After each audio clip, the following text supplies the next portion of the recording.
interview ho nitong si Atty. Michael Powa ang ating pag-uusapan dito sa video na to kay Manong Ted Filon at dito kay DJ Chacha. Tapos segue ho tayo dito sa video na to ni Bay na kung saan binanatan niya yung mga patay gutom na Talyanista Ted Saimada vlogger. Nasa China ho kasi sila ngayong mga panahon na to. Ngayon, binabanatan ho sila sa social media na kaysa binayaran sila ng China para i-promote ang lugar nila. Hindi ho yung kailangan ng China. No? Hindi ho yung na kailangan na papuntahin dyan yung mga banateros para i-promote. In the first place, hindi ho sila mga travel vlogger. Ha? Yung mga nagpupunta sa iba't ibang mga lugar para i-promote yung mga pinupunta. Hindi ho sila ganun. Mga political vlogger yan. Sila ho ang kahuli-hulihang mga vlogger na kung sakaling mag-hire mo ng China na i-promote ang kanilang lugar. Pero bago yan, isang like at isang subscribe. Masaya na ho tayo dyan at sa mga susumal sa ating community, yung join button nandyan lang ho sa napapanood ho natin yung mga yung mga vlog nitong sila Jay at saka nitong si Bay no, kung saan talagang enjoy ho sila diyan sa China. Ang problema itong mga Talyanista Saimada vlogger, yung mga dilawan at pinklawan, pambihira talaga kayo. Oo. Yan. Ang problema kasi, inggit yan. Yung mga ganyan, binayaran sila, inggit yan. Ano yan, hindi maganda yan. Tigil-tigilan niya. Kung gusto nyo magpunta kayo kung kaya nyo. Pero ang tanong, kaya nyo ba? Yan ang problema. Baka pangkain lang ang pinambabayad sa inyo nitong si Marcos Jr. Kaya pagka meron kayo nakita ng DDS vlogger na pumapasyal, inggit kayo. Kaya inggit. Kung gusto niyo pumunta rin kayo. Ito si Bayo, babanatan niya yung mga Talyanista Saimada vlogger. Sagutin lang natin yung mga patay gutom nating basher. Kasi Hindi, totoo naman, maganda talaga dyan sa China. Maganda. sabi nila, andito daw kami, binayaran daw kami ng China para pagandahin ang pangalan ng China. Hindi rin naman kayo mga gunggong at mga tanga. Ang China, maganda na yan pangalan na yan sa buong mundo. Bakit? Dahil po sa magandang negosyo nila at magaling na patakaran nila at dahil sa advance ng kanilang technology. Sa Pilipinas lang naman pangit ang imahe ng China. Ano ho yan mga kababayan? Kung ako China, ako yung tourism ng China, political vlogger ang pinakahuli sa listahan ko na babayaran para i-promote yung China. Nakakuha niyo ba mga kababayan? Partisan ka na kaagad eh. Ba't mo babayaran yan? Di ba kung mambabayad ka, yung tipong mga run getaway, mga ganon. Yung mga malulupit na travel vlogger, yun ang babayaran mo ng airfare, hotel accommodation, yung mga babayaran mo. Kasi yun talaga trabaho nila. Di ba mag-travel, magpumasyal, mag-promote ng mga pinupuntahan nilang lugar. Huwag kang mag-hire ng mga vlogger, yung political vlogger. Medyo problematic yung ideya na yun. Di ba? Para pinapunta sila diyan para i-promote yung China. Kalokohan ho yung mga huwag ko kayo maniwala sa mga inggit lang yung mga yan. Enjoy nyo lang yan, banateros. Enjoy nyo yung travel na yan. Hindi, marami din talaga ako nababasa. Binabanatan sila, no? Pero ano yan, pag-inggit pikit, ganun lang naman kasimple. Na dahil doon sa mga anti-China na mga opisyal natin sa gobyerno. Pero sa buong mundo, kilala na po ang China bilang isang magandang lugar. At hindi po yan maidideny ng kahit sino. Kahit nga ho Amerika, hirap na hirap po silang labanan ng China. Kaya nga nakikipagkaibigan na si Donald Trump sa China. Maganda ho talaga, sa totoo lang. Napakahusay ho dyan. Ilang beses na rin ho tayong nakarating dyan. Hindi bilang vlogger ng China. Hindi ho ganun. Maganda ho talaga yan. Isa ho yan sa mga dinadayo sa Asia, yang bansang China. Maliban sa Japan at Korea, yung ibang mga turistang taga-Europa, taga-Amerika, isa ho sa bucket list nila magpunta sa lugar na yan. Nakita niyo ba yung yung parang avatar na avatar scenery dyan, kung saan nag-tape. Isa ho yan sa mga pinupuntahan dyan, baka akala nyo Marami ho talagang spot, mapa-negosyante, mapa-turista. Isa ho talaga sa pasyalan yung lugar. Napakaganda ho dyan mga kababayan. Pagka nagpunta ka dyan, lalo kayong, imbis na mabuwisit kayo sa China, mabubuwisit kayo sa Pilipinas. Diba? Yung nakakalungkot yung tipong tinatamasa nila yung ganda ng lugar nila. Bakit hindi natin magawa sa Pilipinas yung kagaya ng ginagawa nila? Yung parang gano'n, merong ganong pakiramdam yung mula sa transport system nila, dun sa mga kalinisan, sa ganda ng lugar. Maganda ho talaga, sa totoo lang. Ganun Pag nagpunta ako dyan, iba-vlog ko din para yung mga Talyanista at Saimada, mainggit sila. Maingitero, kaya... paminsan-minsan magpahinga din kasi kayo. Wala kayong ginawa kundi manira ng manira kay VP Sara, no? Yung mga barateros pa, chill-chill lang sila, oh. Kaganda po ito. Kaya hindi kami kailangan dito para pagandahin ng Correct, pangalan. totoo, sa Huwag na ho totoo tayo lang. magmagaling, di ba? Nasasabihin pa, binabayaran kayo ng China. Inggit lang kayo mga basher at mga vlogger na patay gutom. Inggit. Ang problema, di ba? Ang problema kasi, hindi nyo kayang magpunta dyan, di ba? Hindi nyo kayang, hindi pong sarili nyong pera panggagastos yun sa mga galain.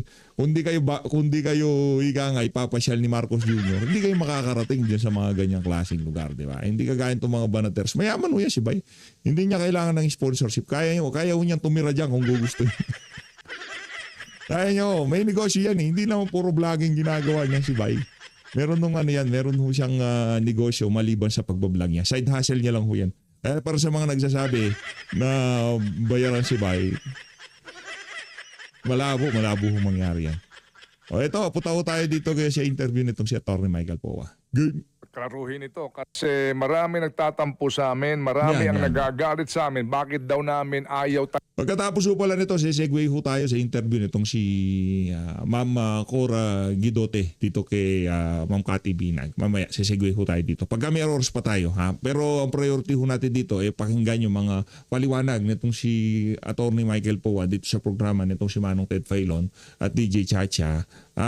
Kaugnay dito sa pre-trial conference, kung ano na nga bang nangyayari, yung pagdidelay ng mga nasa prosecution, pinapatagal, puro publicity o kung ano-ano mang gusto nilang mangyari dyan.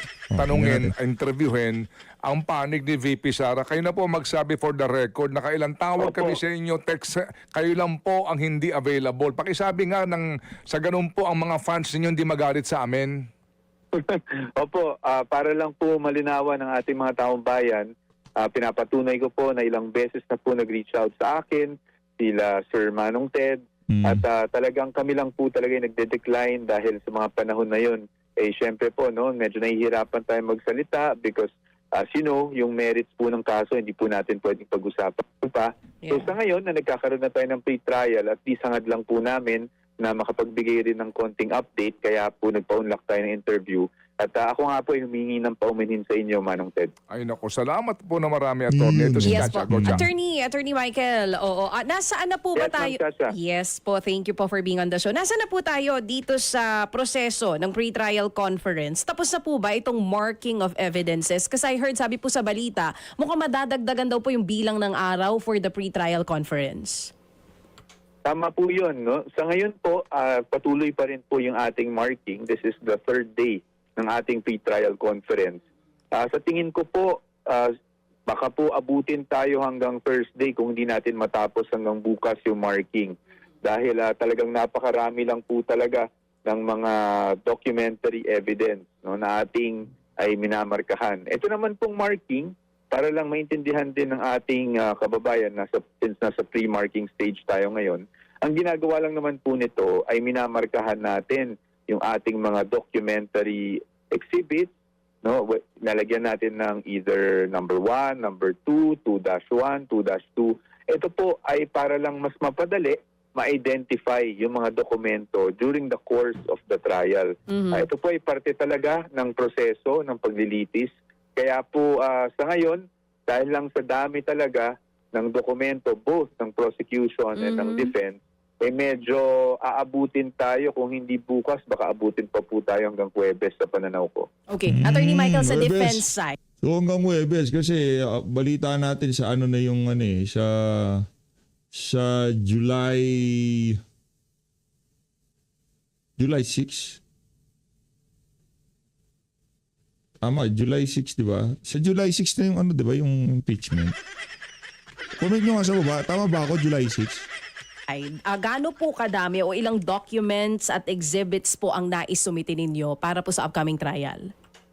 Marami po hindi ko po mabigay yung exact number, but for example, just to give everyone a clear picture, katulad po yung mga acknowledgement receipts, no? Yung sinasabi nila na minsan ay yung mga aligasyon na pareho yung nagsulat or yung mga Mary Grace Piatos, for example, yan po ay nasa 4,000, I think, no? 2,000, kasi 2,000 plus yan on each side, eh. So, medyo marami po talaga yung dokumento at isa-isa ito ay minamarkahan natin. Pero gusto ko lang po din sabihin siguro, since meron tayong pagkakataon, na both sides naman po, no, sa magkabilang panig na prosecution at defense, ay pinipilit naman po talaga namin ma-expedite yung proseso. Kaya nga nag-uusap rin kami, nagkakaroon kami ng agreements kung paano mapapabilis. For example, dinadamihan na po natin yung, kumbaga, yung stations kung saan pwede mag-mark para sa natitirang 2 articles of impeachment. Yun na lang po kasi natitira. Yung allegation on unexplained wealth, yung mga salin, etc. At yung confidential funds po na issue. Yan pong 2 ang minamarkahan na lang. Okay. Attorney Michael, during the pre-trial conference, meron po bang mga dokumento or mga exhibits na nais ipresenta on the trial itself ang prosecution na kinwestiyon nyo po, ayaw nyo po sanang maipasama? Wala pa po ito sa pre-trial conference. Kasama po yan sa aming naging tugon o yung ating naging answer, no, dito sa impeachment complaint.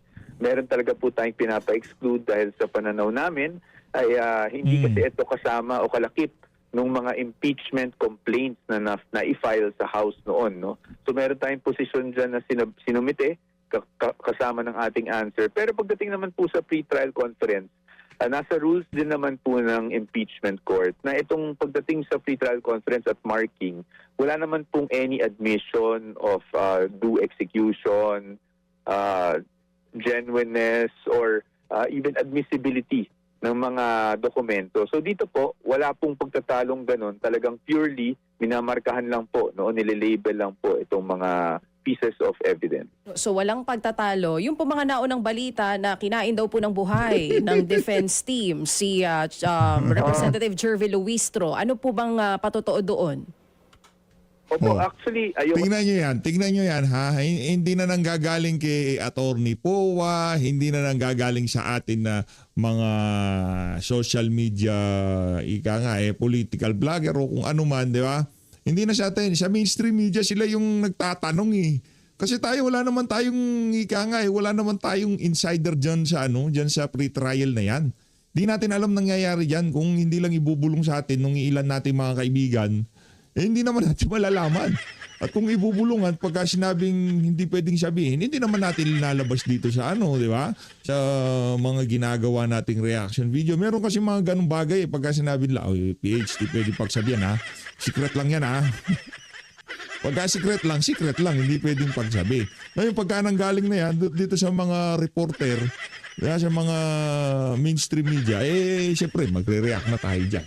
Ngayon, nanggaling na mismo kay DJ Chacha, kay Ma'am Pinky Web, sa tingin natin talagang yung bali-balita na linamon nitong si Attorney Sheila, itong si Baculaw, parang totoo talaga. Pero siyempre, napaka-humble niya si Attorney Michael Powa, kaya sasabihin niya, normal lang naman sa pre-trial.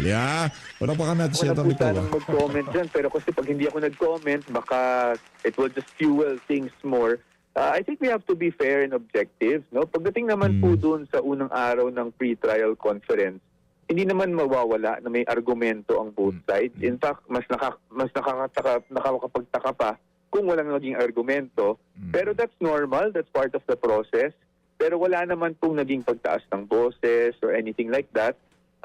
I think both sides naman po came prepared with what they wanted to happen in the pre-trial conference. Siyempre, natural lang na nag-aargumento dahil ganun naman talaga ang trabaho ng abogado. Pero just to be fair, no, to both sides, wala naman pong hindi magandang nangyari nung araw na yon. And in fact, napagkasunduan ng prosecution at defense yung mga bagay-bagay para mapabilis lalo itong pre-trial conference.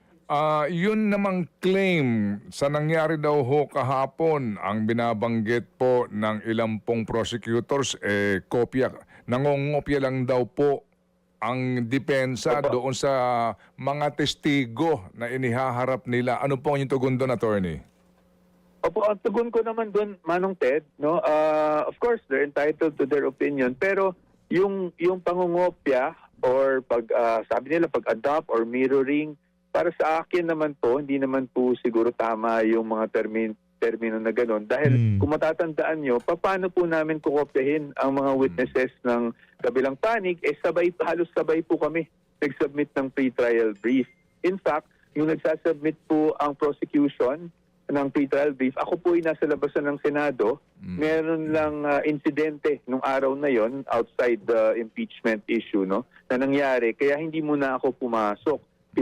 Pinauna ko muna yung insidente sa Senate, no. Ngayon, that's why medyo hindi po tayo sumasang-ayon dun sa komentong ganon dahil sabay naman po yung pre-trial brief. It's physically impossible. Hindi, ano lang, iniintriga lang nitong si Jingy Luiso pero wala naman ho talagang ganun. Huwag kayong maniwala dyan sa mga... For us to copy whatever is in their brief, no. Pero hindi ba ho sa larangan po ng paglilitis, maaari din naman kasi na magpareho kayo ng testigo kasi maaari mong gamitin yung testigo nila bilang hostile witness ninyo?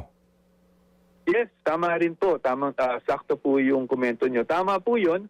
Ngayon, with the matters of legal strategy, siyempre po, yan po ay hindi bagay na may disclose ko. Pero para lang sa kaalaman ng ating mga kababayan, normal din naman po na gumamit tayo ng witness na maaaring sa tingin nila, witness nila. Ang panig din naman po nila. In fact, kahit nga po ako, napabalita na rin, na nailista rin ako na witness, hindi naman tayo maangal doon. Dahil that is within the prerogative of each of the parties. Opo. Yung pong sinasabi din na nangyari daw kahapon na nag-raise na po kayo ng issue ng threshold ng botohan po sa conviction or acquittal? Yun po ay nangyari noong first day. Although hindi naman po masyadong napag-usapan, na-mention lang po yun during the closed-door pre-trial conference. Pero hindi naman po masyadong napag-usapan na rin yun. At tumuloy na lang kami, no? Nagkaroon ng meeting nga between a smaller group kung paano mapapabilis. Pero as to kung ano mismo yung na-raise, hindi ko po ba ma-disclose, pero again, hindi naman po siya ganun kalaking bagay dahil hindi po siya napag-usapan extensively. Ano ho ba ang opinion po dito ng depensa? Dapat ho bang sa simula ng mismong convening of the impeachment court, agad nang ma-resolve yung threshold issue na yan? Para sa akin po, oo. Kasi siyempre, that will be part of the ground rules. Diba? So dapat alam kaagad namin sa parte ng depensa kung ano ba talaga ang magiging threshold.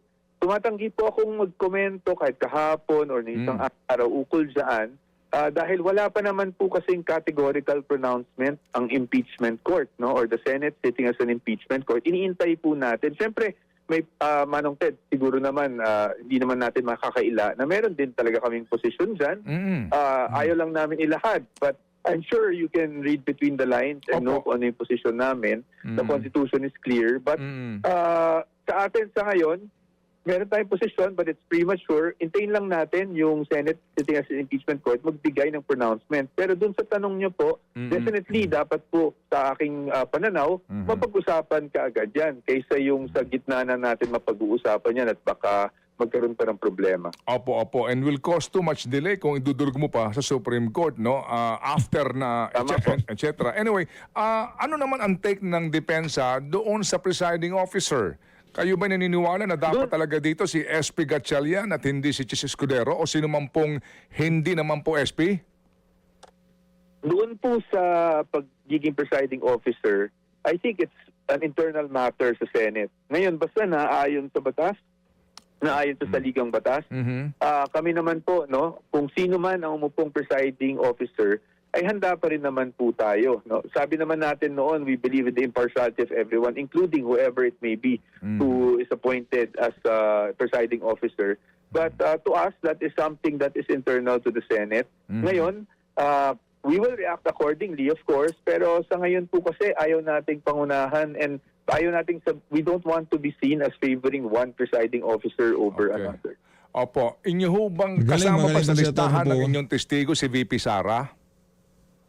Sa ngayon po, hindi po. Hindi po. Because we will have to react, no, to what the prosecution will be presenting kasi ayon naman po sa normal na proseso ng paglilitis. Nauuna po mag-present ng ebidensya ang prosecution. Ngayon po, depende po sa kanyang present kasi parati po tayong tatanong kung ihaharap namin ang vice-presidente.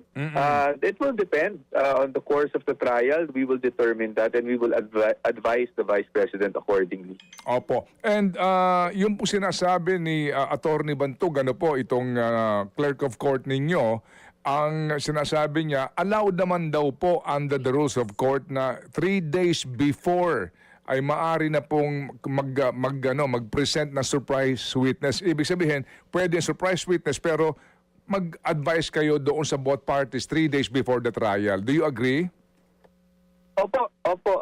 Sa amin naman po, no, ang importante lang po sa amin, kasi meron namang reservations ang bawat panig. Kumbaga, nagre-reserve kami ng mga witnesses. Okay. For example, dito po sa defense, marami kaming mga nireserve na witnesses na hindi namin pinangalanan, although nilagay namin yung purpose, para lang po mapanatili yung seguridad ng kanilang mga identities sa ngayon. No? Dahil siyempre, we have to protect these witnesses. Pero wala naman po kaming problema. In fact, yun ang hinihingi lang namin ng pre-trial conference is disclosure, no? Para makapag-prepare naman po at makapaghanda. Hindi lang naman po kami, pero pati na rin po ang kabilang panig at sila ng senator judges dahil I'm sure sila din po ay pwedeng magtanong, di ba? Katulad ng mga nangyari sa mga previous impeachment. Okay. Attorney, kayo lang ba ang tanging spokesperson para po sa impeachment trial sa kampo ni VP Sara? Wala na ho kayong deputy o assistant? Actually, Manong Ted, I'm really looking to have 2 or 3 deputies kasi during the course of the trial, lalong-lalo na medyo mahirap, no? Gusto ko mapagbigyan lahat. So in fact, kahapon na-present ako na doon sa parang ambush interview sa Senado, yung dalawang gagawin sana naming deputy, si Attorney CJ Narvasa at saka si Attorney Mark Pinluan. And then I'm still considering some others. Of course, in consultation with our lead counsel, no, si Attorney Sheila Season. Kung sino pa ang pwede maging spokesperson. Kasi tulad ng dati, napansin natin, di pwedeng isa lang ang spokesperson. No? Maaring ako yung lead, pero definitely meron dapat mga deputy na spokespersons para naman mapagbigyan lahat. Opo, hindi lang ho yun. Para po sa amin, maging balanse ho naman ang aming pong mga panayam at diskusyon sa issue. Di ho ba na hindi lang laging... Opo. Kasi ang prosecution, marami sila. Ganun talaga, Manong Ted. Marami silang pambalik. Yun ang problema natin dito. Mali-mali tayong pera ng mga yan. Kaya, nga, di ba? Anytime na... meron na ng mga silang bagong abogado, pambihira. Naklantaw ka, di na sila nakontento dito kay Kapunan. Ngayon, meron na naman silang abogadong ibinibida. Mahusay daw eh. Tingnan natin kung mahusay niya. Sana wag siya reglahin, kagaya nitong si Kapunan. Opo. Tama po. At definitely po, makaasa po kayo, no? That we will be assigning. Ang hirap lang po talaga dito is, but again, now, for example, yung interview natin ngayon, na pag-uusapan naman natin yung impeachment without going into the merits, I think that's fine. So, definitely po, no, mag-a-appoint tayo ng karagdagang spokespersons para makatulong. Bagamat, kumbaga, kayo po'y kakaiba, no? At marami nga po ang tumatangkilik nga sa inyo pong pamamaraan ng pagsasalita at magbibigay po ng komento. Kayo po ay natatangi. Oo, magharap na ng hukay na medyo nahawig sa inyo. Maraming salamat po. You're too kind, Manong Ted, no? But maraming salamat po. Sinusubukan natin gawin lahat para po maintindihan ng taong bayan objectively ang mga nangyayari. Amen. Salamat na po na marami, attorney, at muli kaming gagambala. Thank you, sir. Bernes, napakaganda ng interview na yun itong si Atty. Michael. Sabagay, sa lahat naman ng interview nitong si Atty. Michael Powa, hindi po siya basta-basta nalalamon. Hindi kagaya nitong si Jinky Luistro, lamon na lamon sila kay Atty. Sheila Season. Lipat po tayo dito kay sa totoo lang. Wala ba itong si Atty. Rowena Gonzon? Tingnan Sa natin. buong Pilipinas. Wow naman, parang kayo lang. Ay wala. Si Ma'am Cora Guidotti lang ang makakasama ni Ma'am Cathy Binang dito. Ngayon, hihimayin natin ang mga critical na tanong na kinatatakutan at pilit na iniiwasan ng ating mga leader, Miss Cora. Ngayon, Miss Cora, ano pong masasabi nyo? Diretsang tanong para sa ating mga kababayan na gabi-gabi ay hindi makatulog sa kakaisip kung paano pagkakasyahin ang sahod. Narito ang 3 malalaking reality na dapat nating harapin. Yung una ho, ang gusto kong itanong, yung alam niyo po yung disconnect ng datos at ng sikmura ng mga Pilipino. 6.8% inflation, Miss Cora. Nitong Mayo 2026, official na tinala ng Philippine Statistic Authority na nasa 6.8% ang inflation rate ng bansa. Sinasabi nila, bumagal daw ito ng konti kumpara noong Abril. Pero ang katotohanan, ang pagkain at bigas pa rin ang pinakamalaking nagpapabigat dito, Miss Cora. Paano natin ipapaliwanag sa isang ordinaryong nanay o sa isang minimum wage earner na bumabagal ang inflation kung sa realidad ang presyo ng pagkain ay patuloy na sumasakal sa kanila? Bakit parang ang nakikita lang ng mga economic managers ay ang kanilang mga graph? Nakakatawa, no? Pero bulag sila sa totoong presyo sa palengke. Ayan, Miss Cora, ano yun? Yung ano doon? Actually, yung 6.8% mataas pa rin yan. Maski sabihin nilang bumagal ng konti from 7.2, mataas pa rin yung 6.8 kasi dapat nasa 1.5 or 2% lang ang angat, no? Kung talagang palus ng ating ekonomiya, at saka may enough supply na dumarating. Ang nangyari lang kasi nagkaroon ng krisis sa langis, di ba? So, syempre, ang laki ng tinaas ng diesel at saka gasolina. So, yung mga nagda-drive ng jeep, ng taxi, ng mga motorsiklo, ang laki ng effect sa kanila yan. So, yung iba, minsan 1,000, kung dati 1,000 ang kinikita, naging 500 na lang kasi sa laki ng tinaas ng gasolina.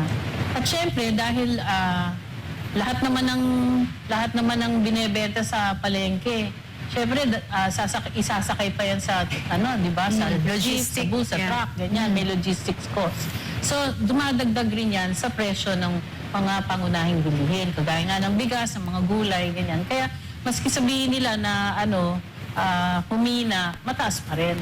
Kasi tumaas ang inflation is pagtaas ng presyo, hindi naman pagbaba or pareho, no? Pagtaas. So, ibig sabihin, every month, tumataas yung ating presyo ng mga bilihin. Ang epekto niyan, yung piso, imbis na buong piso yung cost, yung value or yung halaga ng piso, ngayon 73 centavos na lang. Grabe, no? Talagang halaga ng piso. Ang baba. So, punta ka sa palengke, kala mo 100 pesos yung dala mo, pero actually 73 pesos na lang yung katumbas na mabibili niyang bilihin. Centavos na lang. Centavos. Hindi, 100, kung 100 pesos, 73 pesos. 73 pesos. Oo. So kung 1 peso, 73 centavos. Yan na nga. Ganun na lang ang halaga ng piso ngayon dahil nga napakataas ng inflation. Kawawa po talaga ang Kawawa. ordinaryo. You know, when you say kasi ordinary Filipino, kasi may may specific na gauging, di ba? Ano po ba yung sa inyo, yung tinatawag na ordinaryong Pilipino at tinatawag na mahirap? Base sa, sa level ng kabuhayan. Siyempre, kung minimum wage earner ka or less than minimum wage, hirap ka. Kasi magkano lang? 695. Magkano ang kilo ng bigas? Correct. Diba? Magkano ba? 70? 80 pesos? Sabi mong 50 pesos, Oh, di ba? sabi mo ng 50 pesos, Oo. mababa na yon. Opo. Tapos, ilan kayong kakain sa isang araw? Sabi mo na 4 kayo sa isang pamilya, di ba? Siguro mga 2-3 kilo kada araw ng bigas ang kainin mo. So, sabi mo na 150 o 200, ganyan. Bigas pa lang yun. Yes. 695 yung ulam pa. Yes. Diba? Pambayad mo ng kuryente. Pambayad ng kuryente. Yung iba nagre-rent ng diba? Tubig, ganyan, meron pa. Yung nagre-rent ng bahay. Tapos, syempre yung pang-tuition pa ng anak. Tapos yung yung- baon ng anak nila. Yung taong nagtatrabaho na minimum age earner, is may gastos din yun. Pamasahe, pagkain sa araw-araw, Correct, and all. oo. Ang So, hirap. Talagang pagkakasyahin mo yung 695 na yun. Pero itong Kathy, kasi nung April ba or May, ang report na unemployment rate is 4.2% ba yan? O 4, teka. Yeah. Basta Something like nandun na. that. In between, 4 to 5. Oo, mga Yeah. 4.8%, no? So, 2.4 million Filipinos ang naghahanap ng trabaho pero hindi pa nakakahanap. Pero ang mas matindi yung underemployment. Oo nga. So, yung underemployment, yun yung definition niyan ay may mga trabaho pero less than 8 hours Ang pasok. ang pasok. So, ibig sabihin, below minimum wage ang kinikita. Magkano yun, Miss Cora? 5 Depende. hours. Depende ganyan, no? kasi, di ba? So, kung 4 hours lang ang trabaho mo, di 300 pesos. or Grabe. 400 How can you pesos. survive? How can you survive, di ba? At 15% na yan. More than 15% Oh, na wow. Ang ang laki na. underemployment in addition to unemployment, yung walang trabaho. So, maski sabihin mong may trabaho ka pero kulang sa oras, hirap ka pa rin kasi ang kinikita mo less than minimum wage. So ito po yung sinasabi niyo, Miss Cora, kanina na nag-uusap tayo na yung mga tao, because of yung kagipitan nila, pinapatulan na lang or Maski anong tinatanggap trabaho. na lang Oo. nila to kahit na Oo, basta yes. lang may kahit papano. Parang ang nangyayari ngayon, 1 meal a day na yan. Oo, or imbis na kanin, instant noodles na lang kakainin nila. Or nilulugaw na nila yung bigas O kaya para inilulugaw madami. yung bigas para dumami, tapos ang ulam na lang, asin o patis, ganyan. So talagang pagtsatsagaan nila yan, di ba? So, kumbaga, sa mga bata, magiging malnourished yung mga bata. Yeah. Kaya, yun yung kalagayan ngayon. Kaya yung kalusugan, apektado rin yung kalusugan ng marami. So, ilan ba yung underemployed na yan, di ba? I think mga 11 million. Wow, ang dami. So, idagdag mo yung walang trabaho na 2.4 million. So, you're talking about 13 or 13. Ilan na ba ang population sa Pilipinas? 117. Kasama dyan ang bagong panganak, ang mga babies, di ba? Yung Hindi pa? huling census kasi Yeah.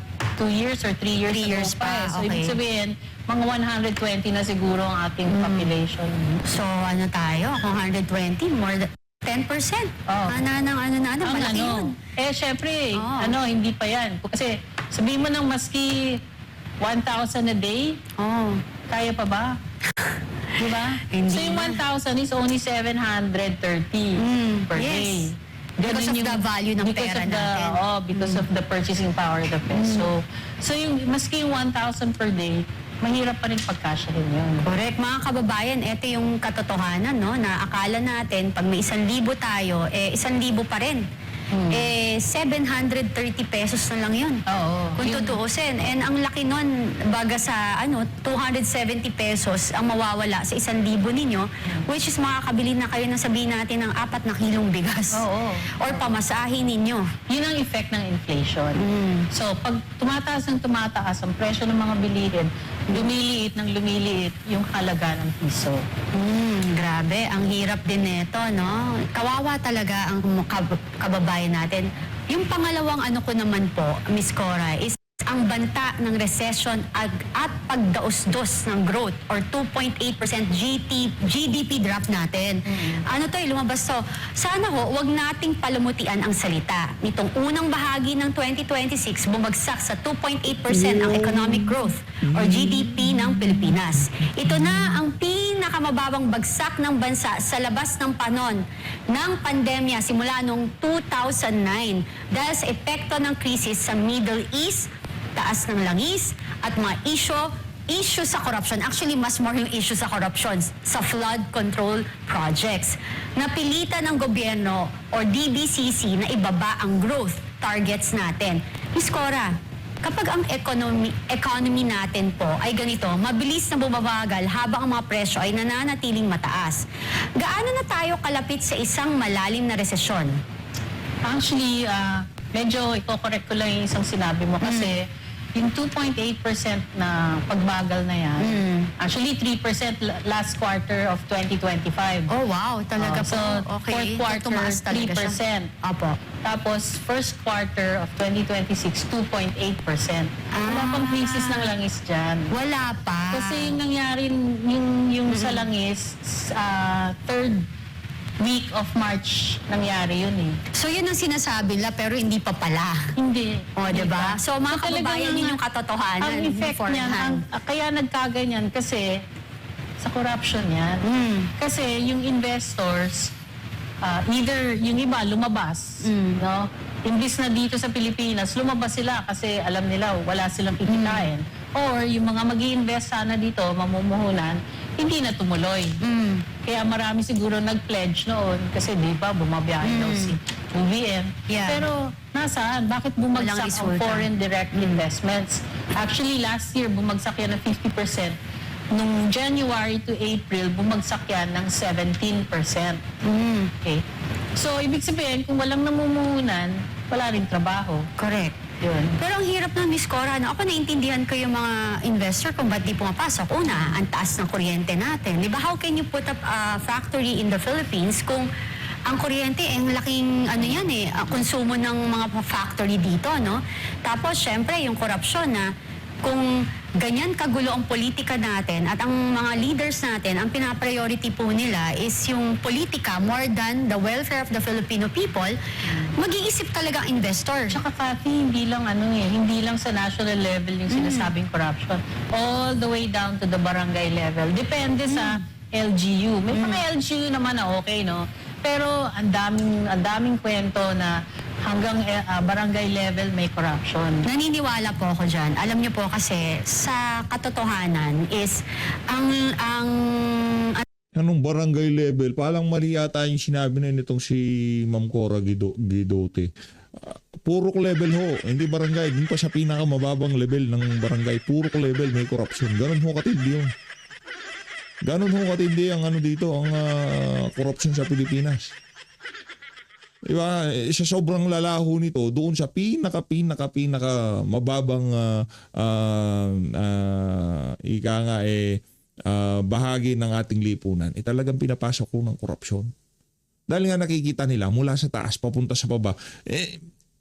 Nung panahon ni Tatay Digong, kahit pa paano, sila yung ilag sila sa korupsyon Dahil yung anti-corruption campaign nung panahon ni Tatay Digong, talagang kitang-kita naman ho at mayroong resulta mula sa pagbabayad ng tax sa mga hindi ho tinatarget yung mga dito kasi tinatarget ng mga congressman yung mga yung mga vlogger, yung mga maliliit na negosyante, hindi ho ganun tinatarget ng nagdaang administrasyon. Tinatarget ng nagdaang administrasyon yung mga trilyonaryo, yung mga bilyonaryo. Yung mga negosyanteng bilyonaryo, yun talaga tinatarget. Kaya nga nung nawala si Tatay Digong, talagang nag-celebrate yung mga bilyonaryo na yun, di ba? Dahil hindi ko sila makalusot dito kay dating Pangulong Rodrigo Duterte. Pero ngayong administrasyon na to, dahil kaibigan nga naman nila itong si Marcos Jr., lahat ng gusto nilang mangyari, nagagawa ho nila. Best friend ho sila nitong si Marcos Jr. ang tag dito, ang local government, sila ang mas maraming lumalapit sa kanila. Kasi sila yung talagang hands-on at nakikita ng direct grassroots talaga. Kaya nga pag tumatakbo tayo sa politika, ang unang-unang nilalapitan ng mga politician is yung mga barangay captain, mayor, governor to help them, no? Kasi sila may direct touch sila sa community, no, sa mga tao. So naniniwala ako na malakas ang korupsyon dyan. Kaya sila rin yung pinaka-vulnerable o madaling lapitan. Tapos isa pa, pag nandito ka na, yung BIR, pahirapan ka pa. Ayan ako, may kaibigan po ako, Miss Cora. Ano yung ino-audit ka, tapos susulatan yung isang company, anong Tax tawag? audit. Tax audit na ginagawa, something like that. May ganun LOA. So, yung friend ko nagko-complain, no? Sabi niya, paano ganito kalaking LOA namin? Saan nila kinukuha? Tapos sinatakot sila, bayaran niyo muna to, tapos saka natin ayusin. How can you return the money kung naibigay mo na? Yeah. So meron dyan, dyan sa BIR na mga mga kalokohang nangyayari. So Ang dami. paki-check ho dyan sa director ng BIR or sa head ng secretary or whatever na i-check po yan mabuti. Dati kasi hindi naman ganyang kalala Pero ngayon, yung mga maliliit pa yun ang pinahihirapan. Tinatarget nila. totoo. Kaya yung ang affected Kasi kailangan nilang ma-reach yung target. Hindi naman nila pwede singilin yung mga mayayaman nilang kaibigang mga oligarko, yung mga bilyonaryo, di ba? Kaibigan nga nila yun bakit pa ibabayad sa gobyerno? Bakit hindi na lang ibigay sa mga magnanakaw dito sa administrasyon? talaga ngayong crisis na to, yung mga small and medium scale enterprises. MSME, mga ganon. MSMEs. Yeah. Yan ang pinakamalaking employer na sector sa Correct. buong Pilipinas. So, kung tumataas lahat ng bilihin, yung capital nila hindi masyadong malaki. So, mas mabilis silang malugi. Yeah. So yung value of money talaga, talagang wala na. Oo. Kasi yung taxes natin, mahal na bilihin, mahal na kuryente, mahal na rental because of the taxes. Kasi yun yung nag-add-on po di ba, sa inyong investment. Kaya nga si Attorney Guanzon, di ba, galit na galit siya sa VAT. Oo, correct. Hindi, dapat talaga, tigilan na yan. Ang dami nating taxes. Tayo ata may pinakamataas. At Ang taas ang madaming- VAT natin Oo. 12%. Sa Diba? ibang bansa, hindi man ganyan kataas. Oo. Kung kayo ang magbibigay ng suwestyon sa BIR, ano po yung practical base sa datos or sa sitwasyon ng ating bansa na dapat na itaguyod or gawing batas na ayusin ang tax natin? Ano ho ang dapat tanggalin? Anong dapat yung panuntunan ba? Because of our status right now. Actually, alam mo, Cathy, hindi naman kailangan gumawa ng legislation eh. Disiplina lang. Kasi yung mga kawatan sa BIR, sa customs, kaya nagkakaganyan kasi nangihingi sila ng lagay. Diba? So, pahihirapan kang magbayad ng tax para lagyan mo na lang sila.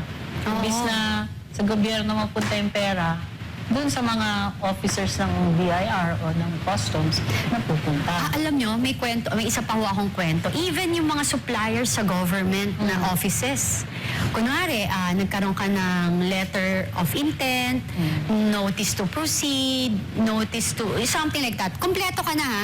Tapos na-deliver na po yung item or yung produkto sa isang ahensya ng gobyerno. Pag naniningil, bigla hong hihingan pa ulit ng mga additional documents after mo ma-deliver. That's corruption. It's a sign of kalokohan na gusto pang ipitin yung mga Iipitin tao ka eh. na Oo. didiskarte pa. Oo. Dapat yung mga yan talaga. Dapat alam nyo, mga kababayan, pag meron kayong experience na ganyan, isumbong nyo sa amin. Hanap kayo ng evidence and everything. Ilalantado natin dito. Kasi we need to start from somewhere kasi kailangan matuto tayong lumaban sa korupsyon. Tayo mismo mamamayang Pilipino ang magbantay sa ating bayan. Kasi kung ang leader natin, alam mo minsan hindi ko man nilalahat, hindi yung head Minsan yung mga nasa gitna or nasa baba. Nasa baba. Yung Actually, ano yan cashier. Alam mo, meron silang sistema na kada Biyernes, dyan ang bigayan ng For the Boys.